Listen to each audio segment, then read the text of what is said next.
যাব, লড়াই করব। যাদের কথা বলা হয়েছে চাকরি বাতিল করা হলো, চিন্তা করবেন না, হতাশ হবেন না, কেউ জীবনের ঝুঁকি নেবেন না।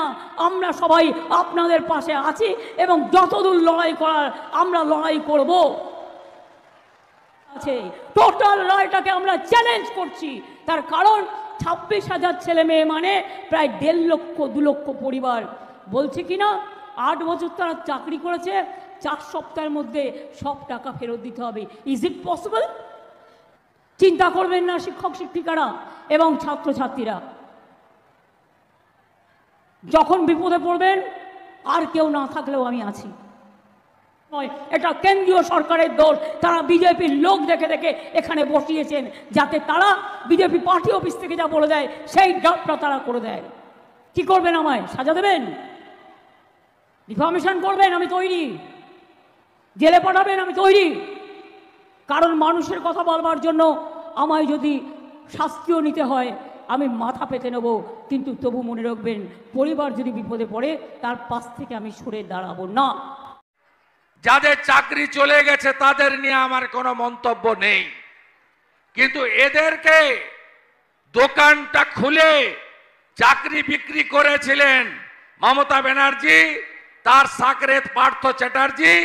30 লক্ষ মেধাযুক্ত কর্মপ্রার্থীর যারা সর্বনাশ করেছেন, আজকে তাদের সর্বনাশ হয়েছে কলকাতা হাইকোর্টের ডিভিশন বেঞ্চে।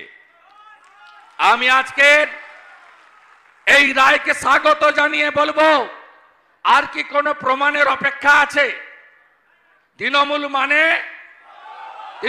মানে এখন তো কলকাতা হাইকোর্টের ডিভিশন বেঞ্চ বলল তোমরা 26,000 চাকরি চুরি করেছ, 30 লক্ষ মেধাযুক্ত পরীক্ষায় বসা কর্মপ্রার্থীদের পিঠে ছুরি মেরেছ। এখান থেকে 100 কিলোমিটার দূরে চাকুলিয়াতে তো চিৎকার করছে মমতা ব্যানার্জি, চিৎকার করছে, বলছে আমি এ রায় মানি না। আপনাকে মানতে হবে না, আপনাকে আমি নন্দীগ্রামে হারিয়েছি 1956 ভোটে। আমি আর ডক্টর মজুমদার দুই ভাই মিলে আপনাকে প্রাক্তন করে ছাড়বো, আপনি শুধু দেখতে থাকুন। এর অবস্থাটা হয়েছে কি জানেন? গাড়ির পিছনে দেখবেন লেখা থাকে দেখবি আর জ্বলবি, লুচির মতো ফুলবি। এর অবস্থা তাই হয়েছে, এ সামলাতে পারছে না।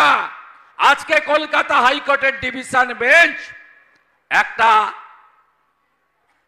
সবচেয়ে ভালো রায় দিয়েছে কি, সুপার নিউমেরিক পোস্ট, আপনাদের বাংলা করলে বুঝায় বাড়তি পোস্ট ক্রিয়েশন যারা করেছে তাদেরকে সিবিআই কাস্টডিতে নিতে বলেছে। আমি এই সভা থেকে 5ই মে 2022 ক্যাবিনেটে যারা উপস্থিত ছিল তাদেরকে অবিলম্বে সিবিআই কাস্টডিতে নেওয়ার দাবি করি।